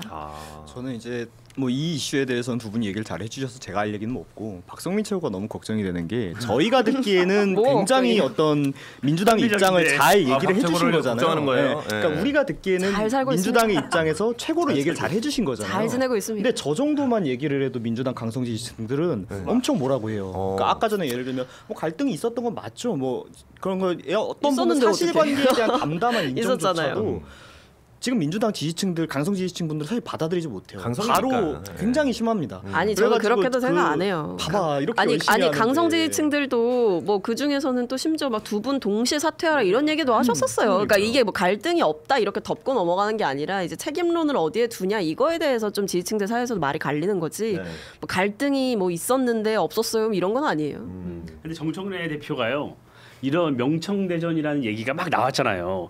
그러고 나서 너무 과하게 또 대통령한테 막 해요. 더 굽혀서 인사하고 이 워딩 자체도 굉장히 막 엄청 축혀 세우고 있단 말이에요. 그런 모습을 보니까 없던 갈등도 있는 것 같이 보이더라고요. 저는. 오히려. 왜 저렇게 오버하지? 그래요? 저는 오히려 저는 이 생각이 반대로 들었어요. 그게 엄청 이재명 대통령을 먹이는 행동이라고 생각했던 게 그러니까 왜 그러냐면 그게 다들 너무 과대해서 아니 과대 해석을 하는 게 아니라 이번에 흔히 얘기하는 김병기 원내대표하고 갈등만 해도 원래는 뭐가 나왔어야 됩니까? 대통령 취임 100일에 대한 얘기가 나왔어야 돼요. 그럼 이제 대통령실에도 계셔보셨으니까 잘 아시겠지만 이게 나름 그런 것도 서열이 있습니다. 그래서 관련 뭐 중요 메시지가 있는 이벤트 날에는 뭔가 관련된 이런 걸 최대한 좀 자제해서 그날의 어떤 언론의 주목도를 제대로 그분이 받을 수 있게 하는 이런 게 또 있거든요. 어느 당이나 있고 또 대통령실이나 여당이라면 더더욱 있겠죠. 그런데 그 중요한 날에 본인들이 지금 이거 합의안 엎어버린 것 때문에 했다? 예를 들면 하루쯤 기다렸다 어차피 바로 엎어버리나 이틀 있다 엎어버리나 크게 다르지 않았을 텐데 그런 모습이 저는 대통령에게 행동은 어깃장은 놓으면서 만났을 땐 가가지고 얘기하신 대로 인사하고 하는 게 오히려 더 저는 살살 약 올리는 것 같이 느껴질 때가 있어요. 그렇게 볼 수도 있어요. 그렇게 볼 수도 있어요. 그러니까 이 논란의 활용 점정은 이재명 대통령이 100일 기자회견에서 정청래 대표의 손을 들어준 그 장면이었어요. 저는 그렇게 봐요. 왜냐하면 굉장히 논란이 컸고 그 당일 아침에 김병기 원내대표가 씩씩거리고 정청래 대표는 내가 다시 하라고 지시했다 그러고 막 굉장히 달아오르고 있었거든요. 근데 거기서 이재명 대통령이 갑자기 정청래 대표 손을 딱 들어준 거예요. 나는 몰랐다 찬성하지 않는다. 그러면서 봉합이 되기 시작했던 거예요. 결국 대통령실도 몰랐네. 근데 저는 대통령이 몰랐을 거라고 생각하지 않잖아요, 모두가. 그러니까 그거는 밤샘 여론 동향을 보고 대통령이 그냥 김병기 원내대표한테 다 모든 책임을 떠넘기고 결국에는 강성 지지 측의 편에 선 거예요. 어떤 협치나 더 많이 나아가겠다는 것보다도 이 개딸쟁 탄전에 이재명 대통령이 동참을 했다. 저는 그렇게 보고 있는 거예요. 근데 그게 아무래도 이재명 대통령이 뭐 시켰다. 그러니까 그런 얘기가 나와서 그 과정에서 말씀을 하신 거라고 생각하거든요. 근데 대통령께서 그 말씀을 하셨어요. 뭐 그러니까 뭐 이거 이재명이 시킨 거 아니냐라고들 하시던데 뭐 이런 취지의 말씀을 하셨었거든요. 먼저 막 얘기하다가. 그러니까 저는 그래서 대통령께서 뭐 이거를 대통령의 의중을 담아서 이게 뭐가 갑자기 하루아침에 뒤집히고 이런 과정이 아니었다라는 거. 그러니까 일종의 뭔가 당무 개입이라고 할까요? 혹은 뭐 국회 내 일에 대해서 대통령이 뭔가 개입했다 이런 뭐 얘기를 좀 이제 불식시키려고 하셨던 말씀이라고 생각을 하고 중요한 건 이제 대통령께서 그 내란 특별법과 관련해서 내란 특검법과 관련해 가지고 어떻게 보고 있느냐라는 대통령의 시각이 좀 중요했던 것 같아요. 그러니까 이게 일단 기존의 특검법으로 지금 3대 특검법들이 수사 기한이 정해져 있잖아요. 근데 사실 제대로 뭐 윤 전 대통령도 수사에 협조도 안 하고 있고 계속 시간 끌고 지나가고 있잖아요. 시간은 결국 핵심은 거긴데. 그러니까 그런 의미에서 이게 뭐 김건희 씨도 뭐 처음에는 그냥 뭐 주가 조작 얘기하고 뭐 이제 통일교로부터 뭐 받았다 했는데 나중에는 뭐 금 거북인가요? 금 거북이도 나오고 뭐 이제 온갖 나토 뭐 목걸이 3종 세트에 뭐 그 외에 온갖 매관 매직 썰들이 다 나오잖아요. 뭐 시계 받고 용산 자리 줄게 뭐 이런 거 다 나오잖아요. 그러니까 이게 지금 특검법으로는 안 된다라는 여론이 있었던 거고 기간 연장이 중요하다. 이게 핵심이었다고 저는 봐요. 근데 사실 이제 그 이렇게 뭐 회동을 했다고 해서 제가 봤을 땐 큰 뉴스거리는 아닌 것 같고 그냥 민주당에서 우리 사실 싸운 거 아니고 그냥 이렇게 좀 잘 지내고 있는데 잠깐의 그 약간의 소동이 있었습니다. 잘 이렇게 풀었다 이거죠. 예, 잘 네, 풀었습니다라고 잘 풀었다. 이렇게 보여주기 식으로 약간 회동을 한 것 같고 제가 봤을 때 진정한 뉴스거리는 명청대전이 진정 사건 어떤 사건에 의해서 하나 빵 터졌을 때 이게 진짜 제대로 된 뉴스가 되지 않을까라는 생각을 합니다. 아직까지는 터지지 않았어요. 약간의 갈등만 있고, 약간 좀 서로 이제 추구하는 바가 다르니까 아직까지는 이제 좀 이 터지기 일보 직전. 내 사건이기 때문에 제가 봤을 때는 그 지금 뭐 뉴스 다룰 만한 얘기는 너무 재밌을 뿐이지 아직까지는 터지지 않았어요. 지금 뭐 다 근데- 설설설이죠. 근데 중요한 건 뭐냐면 그러기로지. 이게 언제 터지냐 이거야. 터질 수 있다. 어떤 사건에 의해서 어떤 계기에 의해서 터질 수 있다. 이게 불안해서 그러는 거지. 근데 이제 국힘 쪽에서는 빨리 터지길 바란다. 뭐 이런 아니 거고. 거의 지금 물 떠놓고 빌고 있는 거 아니에요? 비나이다 비나이다 제발. 빨리 터져라. 제발 아, 하나만 예. 터지십시오. 이거 지금 빨리 이러고 있는 거 터져라, 아니에요. 이거고. 국힘에서 바라는지는 모르겠고 근데 네. 이게 좀 이례적이긴 해요. 왜냐하면 대통령이라는 게 우리나라는 단임제니까 네. 자기가 이제 당선이 되고 취임을 했을 때 권력이 가장 강하고 하루씩 권력을 잃어가는 존재예요. 하지만 여전히 뭐 임기가 가득 남았으니까 여전히 권력이 엄청 강해야 되는 이 초기부터 이런 얘기 나오기 쉽지 않거든요. 그러니까 이런 부분 이례적이긴- 때문에 오히려 이례적이니까 사람들이 좀 과도하게 재밌어해서 달라붙는 부분이 있기는 해요. 하지만 동시에 대통령의 임기가 이렇게 아직도 많이 남아 있는 상태에서도 대통령한테 이렇게까지 어깃장을 놓을 수 있는 게 어떤 경우인 거지? 민주당 내부에 어떤 얘기들이 있는 거지? 하고 사람들이 더 궁금해질 수밖에 없거든요. 궁금하긴 그러니까 하지. 저만 해도 네. 처음에 이거는 민주당 얘기를 들어보고 싶어요라는 얘기가 뭐냐면 저도 사실 되게 궁금해요. 엄청 들어보고 싶고 어떤 얘기들이 있고 어떤 개파 갈등도 있는지 알고 싶은데 저는 이제 국힘 같은 경우에는 과거 국힘 출신이니까 내부 인사분들도 좀 알고 하니까 내부 내용을 들어요. 근데 민주당 얘기는 많이 못 듣거든요. 그래서 좀 이야기를 듣고 싶은데 너무 안타깝게도 민주당 패널분들이 방송 앞에서 카메라 앞에서 얘기를 못 하시죠. 자, 그 부분에 대해서는 이해를 충분히 하고. 저도 개혁신당 하고. 얘기 물어보고 싶은 거 많은데 아, 뉴스거리가 안 돼서 제가 우리당 지금 안 같은 물어보고 있는 거예요. 중도한데 재미가 사람들이 없으니까. 관심이 아니, 근데 이게 재미가 없으니까. 맞아, 우리 당은 관심이 재미가 없어. 아니 정청래 대표가 안 되고 박찬대 대표가 됐으면 이런 논란이 있었겠어요? 없죠. 있었죠. 또 따로 있었죠. 그러니까 이렇게까지 대통령과 당 대표를 붙여서 논란이 일지 않았겠죠. 근데 저는 이례적이라고 얘기하셨는데 이례적이죠. 윤석열 정권과 비교하면. 왜냐면 거기는 대통령 뜻에 반하면 그날로 바로 이제 킬당하고 다음 대표로 넘어가고 뭐 그랬던 거 아닙니까? 그러니까 그때는 뭐 당정 갈등이고 나발이고 없는 거죠. 며칠 안 가. 아니 그냥 눈이 걸어서 거의 그냥 이렇게 날려버려. 정치적으로 암살을 해버리니까 그냥 이게 딱 암살이라고 손들고 이제 정치적으로 무슨 암살이야? 대놓고 암살은 죽여버리는데. 암살은 몰래 죽여야지.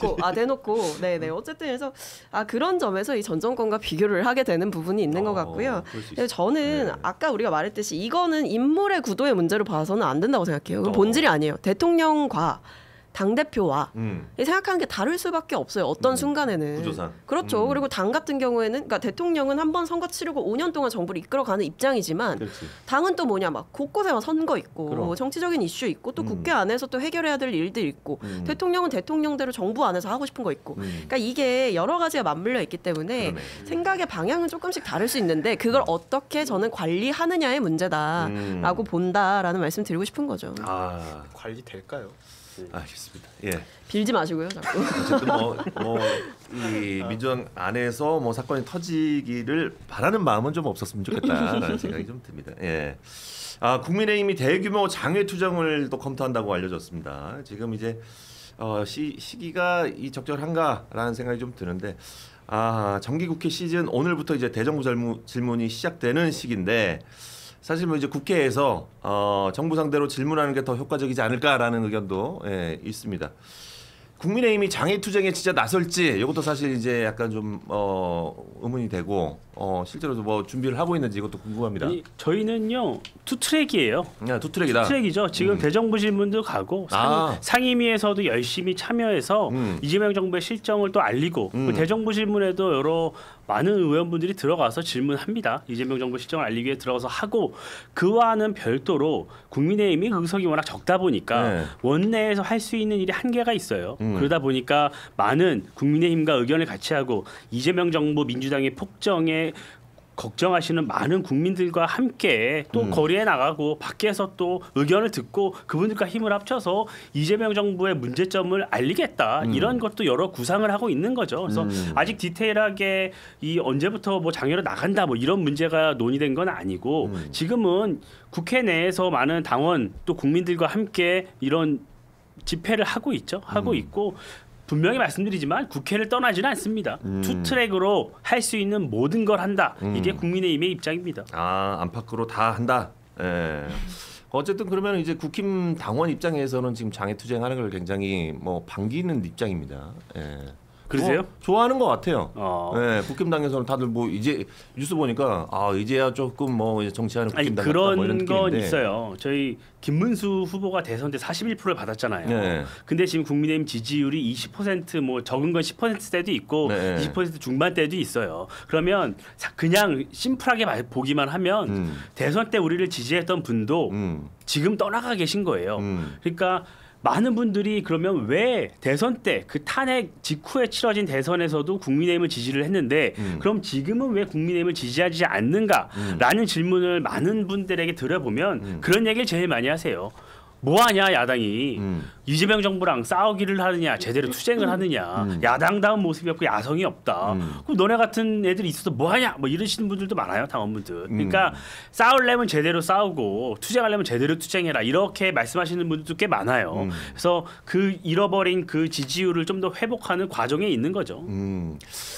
예. 근데 저는 장외투쟁 너무 식상한 것 같은데요 이제. 식상하다. 너무 식상하고 그리고 솔직히 말하면 일하기 싫어서 밖으로 나가는 걸로밖에 안 보여요. 아니 국회에 우리가 있는데. 아니 이제 투트랙이라고 하시는데 네. 저는 솔직히 이거 장외투쟁 스타트 끊잖아요. 그러면은 주구장창 밖에 나가자고 하시는 분들도 생기고 국회에서 약간 조짜서 뭐 남아 있는다라고 하더라도 나중에는 이거 갑자기 뭐 단식하자, 삭발하자 온갖 얘기 다 나오기 마련이에요 이게. 그러겠죠. 근데 저는 이 스타트를 끊는 것 자체가 악수 중에 악수다라고 악수다. 생각을 하고 이게 결국에는 이제 뭐 국민의힘도 아마 직면하는 질문이 그걸 거예요. 너네 뭐 하냐 지금.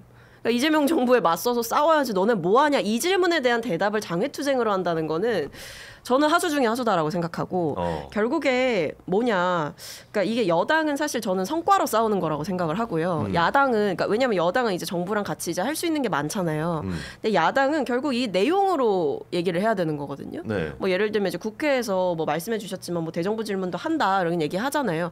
결국 거기서 어떻게 비판을 하고 어떤 내용을 얼마나 준비해서 얘기를 하느냐인데 사실 지금 제가 봤을 때 국민의힘 지지자분들이 아마 계속 비판하는 지점은 장외투쟁 왜 더 세게 안 해? 왜 밖으로 안 나가? 뭐 왜 가서 뭐 안 때려 부셔? 이런 얘기를 하는 게 아니고 너는 왜 이렇게 준비를 제대로 안 하니? 이 얘기인 것 같아요. 뭐 청문회를 한다든지 아니면 국회에서 뭔가 질의를 한다든지 하는데 번번이 뭔가 잘 안 된다 이런 생각을 하는 것 같거든요. 그래서 저는 오히려 지금 제가 좀 우려스러운 거는 그냥 장외투쟁을 하는 게 아니라 이게 약간 아스팔트 우파랑 네.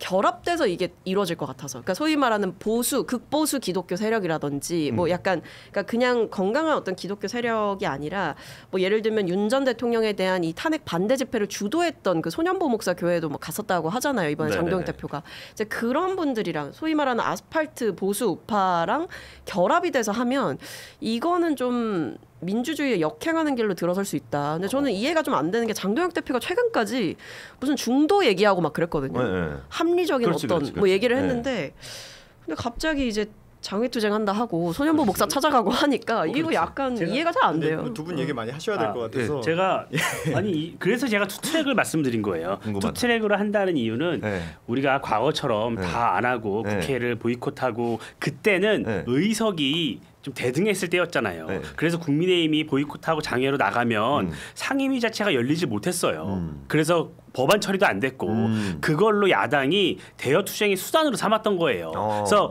의석이 비등비등하게 되면 야당이 빠져버리면 법안 처리도 안 되고 정기국회에서 정부가 원하는 여러 그런 세제 문제나 법안들이 있잖아요. 중점 처리 네. 법안들이 이것에 협조하지 않는다는 의미로 야당이 장애로 나갔던 거예요. 과거에는.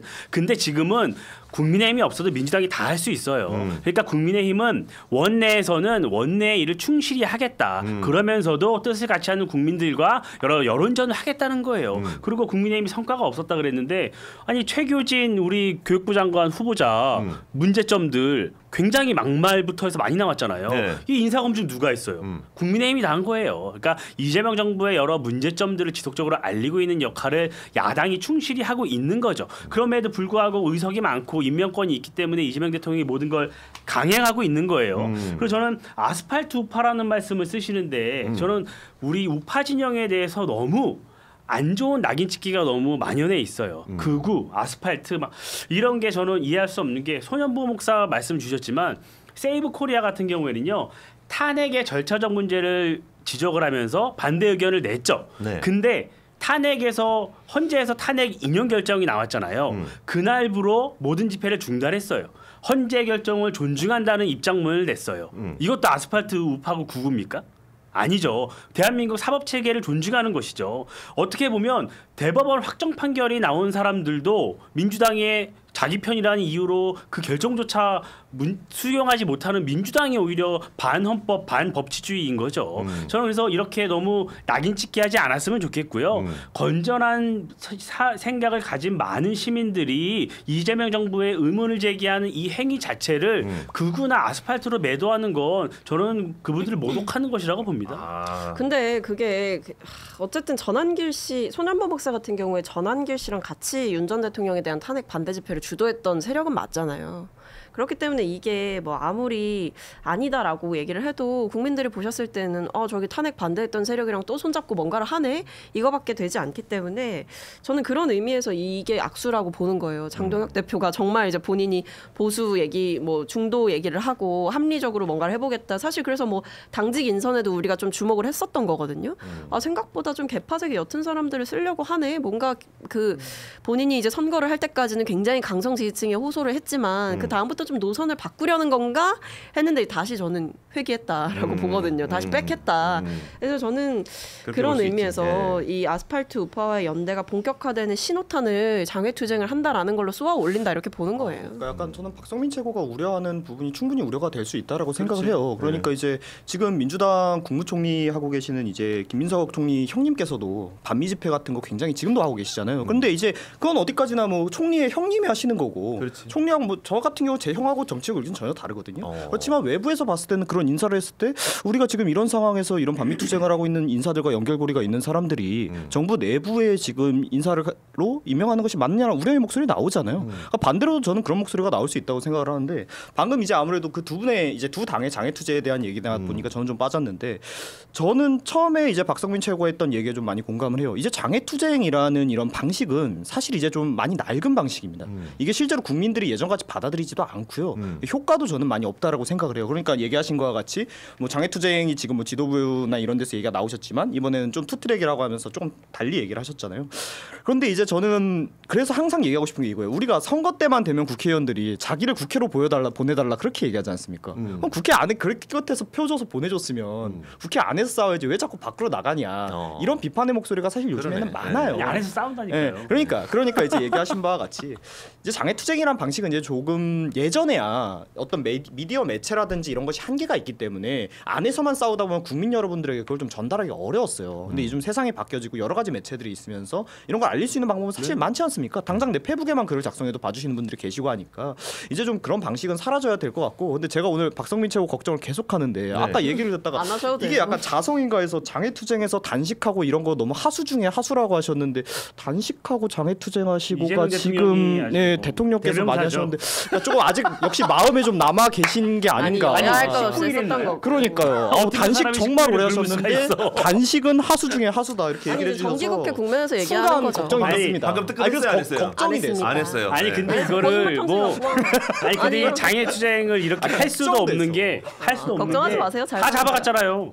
다 잡아가고 구속해갖고 이분들 다 구속돼 누가 뭘 있어요. 잡아가요? 손현보 목사도 구속됐고 다 구속돼 있어요. 그리고 전환길 씨 얘기하는 건 민주당밖에 없어요. 이거야말로 저는 물 떠놓고 빌고 있는 수준이라고 봐요. 왜냐하면 장동혁 대표 취임한 이후에 전환길 씨 뭐 당직을 줬습니까? 뭘 했습니까? 이분 그냥 혼자 그냥 유튜버예요. 지금 뭐 미국 가 아니 계시잖아요. 아니 뭔 욕심 있어요? 본인이 안 한다 그랬는데 아무것도 안 한다 그랬는데. 왜 공천 청탁이 막 들어온다던데 그러니까 지방선거를 그 막 풀텍스트 앞에 두고. 보면 본인은 거기 그런 힘도 없고 안 한다는 내용이었고 그러니까 민주당에서 자꾸 이분을 거론을 하니까 회자가 되는 거지 지금 국민의힘 내부 주류 당권을 가진 분들 내에서는 전환기 씨를 모시고자 하는 뜻이 전혀 없어요. 그리고 이미 흘러간 이슈예요. 근데 이제 민주당은 계속 전환기 씨를 걸어서 그렇지. 국민의힘을 낙인 찍고 싶은 것뿐이에요. 그래서 저는 우리 당 대표가 장동혁 대표가 취임 이후에 달라졌다는 조금 당직 인선에서 다른 면모를 보였다는 걸로 박성민 최고도 인정했잖아요. 그래서 저희는 조금씩 중클릭을 하고 있는 거예요. 좌클릭이 아니라 급 우클릭을 하셔가지고. 아니야 중클릭을 하고 있는 거예요. 하다가 갑자기 확 아니 갑자기 국민의힘은 해요. 예. 갑자기 우리는 손현보 목사님한테 갑자기 중클릭을 하고 있는 거고 민주당은 계속 좌클릭만 하고 있는 거죠. 그러니까 민주당은 오히려 어떤 현안에 대해서도 중도로 다가올 마음이 없는 거잖아요. 우리 강성지식만 보고 있지. 국민의힘은 오히려 중클릭을 하고 있는 거라고 저는 보고 있거든요. 그래서 그런 부분 좀 함께 평가해 주십사 하는 말씀드려요. 근데 저는 일단 제가 하수 중에 하수다 이 얘기 드린 거는 뭐냐면 이제 국회 일할 때거든요. 90-11월이 제일 바빠요 국회가. 그렇죠. 솔직히 평소에는 뭐 각자 일정도 하고 뭐 본인 스케줄대로 이제 하다가 딱 그때 되면 이제 국회에서 할 일이 제일 많고 국회의원들한테 제일 많은 권한과 이 스포트라이트가 쏟아지는 시기인데 이 시기에 이제 갑자기 밖으로 나간다 하니까 일할 생각이 없구나라는 지적을 제가 드리는 하니까 거예요. 왜 자꾸 나간다고만 그래. 나가긴 나가니까. 아니 근데 딱 들어보세요. 제일 먼저 반박하는 게 하수 중에 하수 그런 뜻 아니었다잖아요. 민주당 강성지 아니 지지가 굳이 얼마나 찝으시니까. 무섭습니까? 굳이 아니 찝으시니까. 저희 분명히 말씀드립니다. 국민의힘은요. 이 정기국회 내에서 모든 행사할 수 있는 권력을 다 권한을 통해서 대여 투쟁을 하는 거예요. 이재명 정부를 견제하는 국회 내에서 할 수 있는 모든 걸 하는 거죠. 그걸 하면서 주말 같은 때 또 집회를 해서 이재명 정부에 대한 문제점을 국민들에게 알리는 거고요. 그 뭐 자꾸 나간다 그러는데 뭐 자꾸 뭘 나가요. 원내에서 한다니까 우리. 그러니까 혹시라도 지금 열심히 하세요. 삭발할 사람 지금 고르고 있으면 하지 말라. 예, 하지 말라. 이제 안 먹힌다. 그거는 할지 잘 근데 모르겠네요. 누가 손 들고 먼저 할 수도 있어요. 아니, 근데 뭐 알아서 하면 그건 또 막을 수가 없어. 아 그렇긴 하겠지만. 예. 아니, 근데 저는 진짜 그래서 아까 전에 박정현 최고에게 동의했던 게 한 번 시작하면 거기도 약간 그 본인들 돋보이시고 싶으신 아이, 분들이 뭐 목소리 세게 내기 앞으로 시작하기 생각하고 때문에 뭐 여러 안 하는 가지 게 정치적인 좋아요. 그 예. 항로를 고민하고 계신 분들이 그러니까 튀어나오죠. 굳이 우리의 스타트 안 끊는 게 구성이 좋아요. 굉장히 달라졌어요. 과거 그때 이제 자꾸 황교안 전 대표 시절 생각하시는데 지금은 구성이 너무 많이 달라져 갖고 여러 가지 투쟁 방식도 많은 고민을 하고 있어요. 실제로. 네. 아무튼 뭐 장애 투쟁을 하더라도 좀 건전하게, 건강하게 건전하게. 근데 단식을 하면 건강해질 수가 없어가지고 그렇긴 하겠지만 그래도. 아니 근데 뭐 예. 단식하고도 식구일하고도 건강하신 분이 계셔갖고 예. 자기 관리를 잘 하셨을 수도 있는 거고. 생명 왔다 갔다 했는데 비꼬지 마시고요. 네. 알겠습니다. 예. 자 지난 금요일에 우리 강원 지역 타운홀 미팅을 진행한 우리 이재명 대통령. 저는 이 타운홀 미팅을 이재명 대통령이 진행한 거에 대해서는 굉장히 참 잘했다. 이거는 국민들이 굉장히 원하는 대통령의 모습이 아닌가 이런 생각을 했는데 김진태 강원지사의 발언을 제지하는 장면이 몇 차례 연출돼가지고 약간의 논란이 있었습니다. 근데 그 장면도 사실은 뭐 어찌 보면 이 타운홀 미팅에 어떻게 보면은 그 주 의미를 제대로 알고 있는 대통령이 아닌가라는 생각도 들리는 반면에 좀 약간 사람들 앞에서 너무 지사의 이런 뭐랄까 좀 지위를 너무 깎아내린 거 아닌가라는 생각도 좀 들어서 좀 아쉬운 부분이 있었어요. 예. 세 분께서는 이 타운홀 미팅 어떻게 보셨는지 굉장히 궁금한데, 예. 그 강원도 출신이시잖아요. 네. 예. 어떻게 저는 보셨어요? 뭐 타운홀 미팅이라고 쓰고 예. 팬 미팅이라고 읽는다. 타운홀 네. 미팅이 팬 미팅이었다. 네. 뭐, 예. 아니 뭐 대통령 행사가 그래요. 네. 보통 대통령이 지방 행사를 가면 뭐 과거에도 그랬고요. 뭐 지역 당원이나 당협위원장 이런 분들 많이 모셔서 분위기 좋게 만들고 다 했죠. 그렇게 다 했는데 이번에도 뭐 이재명 대통령이 그렇게 행사를 했다는 점에 대해서는 뭐 비판하고 싶진 않아요. 뭐 어쩔 수 없는 측면이 있으니까. 근데 저는 조금 아쉬웠던 부분이 있어요. 우리가 과거 타운홀 미팅을 쭉 보잖아요. 네네. 그러니까 광주 전남 타운홀 미팅을 가장 먼저 했거든요. 네. 이때는 광주시장, 전남도지사 다 왔어요. 발언도 다 했어요. 모두 발언을. 그래서 막 박수도 받고 막 했죠. 그리고 광주시장님은 뭐 끝나고 나서 막 울면서 참여도 했지만 그 이후에 했던 게 충청권이거든요. 네. 이때는 또 다 안 불렀어요. 충남지사, 충북지사 안 불렀어요. 왜냐? 국민의힘이니까. 안 불렀어요. 그래서 굉장히 또 정치적으로 논란이 됐어요. 아니, 대통령이 뭐 의견 듣고 얘기 듣는 다음에 국민의힘 소속이라서 안 불렀냐 논란이 있었거든요. 그래서 그 이후에 부산에서 했어요. 그래서 박형준 시장도 불렀어요. 그때는 네. 국민의힘 소속인데 그때도 박형준 시장을 굉장히 박대했죠 막 발언권도 제대로 안 주고 뭐 막 그랬어요. 논란이 그래서 그 지역 언론에서 굉장히 논란이 있었거든요. 근데 그 논란이 이번에 강원도에서 반복된 거예요. 그래서 현장 얘기를 들어보면 굉장히 이재명 대통령이 여유 있게 여러 얘기 강원도 현안에 대해서 강원도민들이 듣고 싶어하는 얘기를 많이 하셨지만 왜 굳이 이렇게 김진태 지사한테 발언권을 한번 줬으면 됐는데 왜 그렇게 했을까? 저는 이런 얘기 생각이 들고 행사 영상을 보잖아요. 네. 자기 장관이나 뭐 이런 분들이 막 얘기할 때는 웃으면서 농담도 하고 막 계속 해요. 그러다가 김진태 지사가 손 들거나 발언권을 신청하잖아요. 그러면 표정이 싹 바뀝니다. 근데 왜 그렇게 할 이유가 없잖아요. 좀 더 여유 있게 해야지. 그러니까 뭐 본인 대통령실의 대변인은 뭐 도민들의 얘기를 듣는 자리지 네. 도지사 얘기를 듣는 자리가 아니라 그렇게 얘기했는데 강원도지사는 뭐 선출된 권력 아닙니까? 강원도지사도 강원도민들이 뽑았는데요. 네. 그러면 그 얘기를 할 수 있는 실정에 대해서 행정에 대한 문제점에 대해서 충분히 얘기를 들어줘야죠. 한마디는. 이민철 위원장님은 지금 고향이 어디세요? 전 철원입니다. 아 철원. 춘천, 철원, 화천, 양구, 을. 예. 알겠어요. 을. 예. 철원까지만 말씀하시면 네. 알겠습니다. 네, 저 같은 경우에는 이번에 보면서 저희가 뭐 이재명 대통령의 뭐 여러 가지 면에 많이 비판을 하긴 하지만 그래도 대통령까지 하는 정치인이라는 거는 그래도 어느 정도 본인의 어떤 실력이 있는 거구나라는 걸 저는 좀 보여줬다라고 생각해요. 반대로 너무 쇼잉만 잘하는 사람이라서 저는 별로 안 좋아합니다만 실제로 우리가 뭐 이야기를 할 때 대통령한테 사실 이런 거 다 하고 싶어요. 모든 대통령이 국민들 앞에 뭔가 자기가 소통하는 모습 보여주고 거기서 어떤 이미지 쌓고 근데 그게 생각보다 쉽지 않거든요. 현장에서 그런 식으로 이야기한다는 게 대표적으로 이제 윤석열 정권 당시 이제 도어 스태핑이라는 걸 했었어요. 매일 아침에 이제 기자들을 모아놓고 거기에서 실시간으로 인터뷰를 하고 뭐 이야기를 하는 그런 거였는데 그건 이제 뭐 이런 국민들이나 이런 사람들이랑 또 기자들이니까 어느 정도 좀 소통이 되고 준비가 되는 사람들인데도 그게 결국에 하다가 안 됐어요. 왜냐하면 여러 가지 그런 돌발 이슈들에 대해서 대통령이 다 공부해가지고 대처한다는 게 되게 어렵거든요. 그러니까 물론 이번에는 어떤 지역의 행사였기 때문에 좀 한정된 이슈를 가지고 이야기를 하다 보니까 뭐 준비된 것이 좀 잘 되어 있을 수는 있었지만 그래도 그것을 그 무대에 올라가서 잘하고는 또 좀 다른 얘기거든요. 그렇지. 그래서 또 이번에 뭐 김진태 이제 지사에 대한 뭐 조금 그런 부분에 대해서 네. 뭐 보시는 분들에 따라서 그렇게 느끼셨을 수도 저는 있다라고 생각은 하지만 실제로 그 영상을 쭉 보면요, 그 이재명 대통령이 그냥 거기에서 일어나서 질문하는 시민 질문자에게도 그런 식으로 얘기를 해요. 그냥 뭐 얘기하는데 근데 시간이 없으니까 그렇게 같은 말 반복하지 마시고. 그렇지. 그러니까 저는 이게 좀 내가 이재명 대통령한테 이런 말하면 좀 그런데 좀 멋있었다라고 생각을 합니다. 왜냐하면 보통 이런 자리에서는요 다들 좋은 척하면서 예 저희가 뭐 이렇게 해드리고 얼마나 어려우셨겠습니까 하고 안 해요. 네.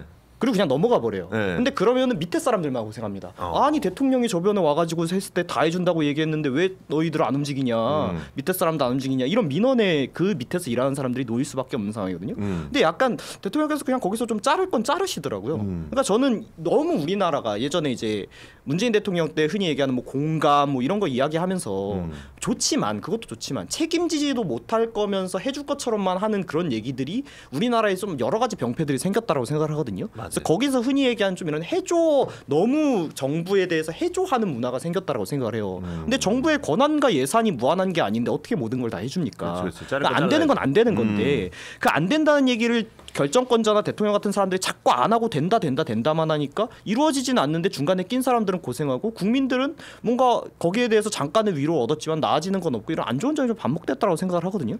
근데 여기서는 뭐 저는 그래서 그런 식으로 실러갈 거라고 생각을 했어요. 이재명 대통령도 워낙 그런 식으로 할 거라고 생각을 했는데 네네네. 생각보다 그러지 않는 모습을 보였기 때문에 나쁘지 않았다. 그리고 내용들도 보시면 생각보다 준비를 꽤 많이 하셔서 현안에 대한 이해도도 좀 높았다고 생각을 합니다. 그치. 근데 이제 그런 만큼 이번에 나왔던 얘기들이 현실적으로 저는 충분히 가능한 얘기들이 많았다고 생각을 해요. 대통령께서 스스로 말한 만큼 이번에 있었던 얘기들에 대해서 책임지고 정말 이뤄내신다면 이 부분에 있어서는 따로 비판 나올 게 더 없지 않을까 이렇게 생각합니다. 저는 어쨌든 이 자리는 대통령과 강원도지사의 면담 자리는 아니었잖아요. 네. 강원도지사와 이 도민들이 만나는 자리에 대통령이 게스트로 간 게 아니잖아요.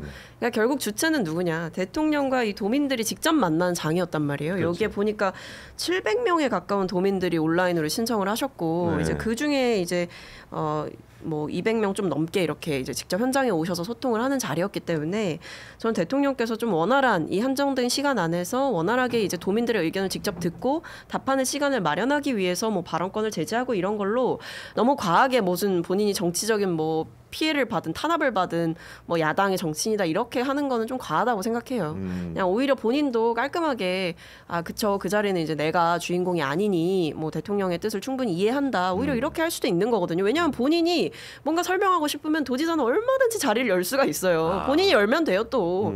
열면 되고 아니 평소에 그거 하시는 거 아니에요.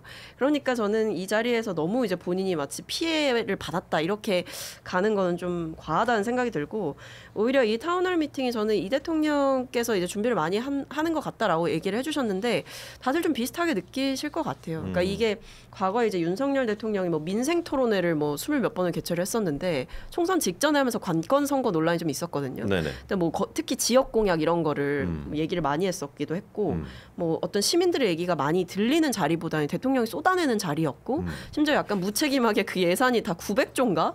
900조인가 그랬는데 그거 어떻게 할 거냐 했더니 뭐 대답 제대로 못 하고 그래서 저는 그때 심지어 총선 직전에 거의 뭐 대통령 그 당시 윤 대통령이 쏟아냈던 게 285개 정도의 과제들이 있었는데 총선 22대 총선 직전에 245개 그러니까 285개 중 245개가 총선 직전에 다 발표됐던 지역 관련한 내용들이었거든요.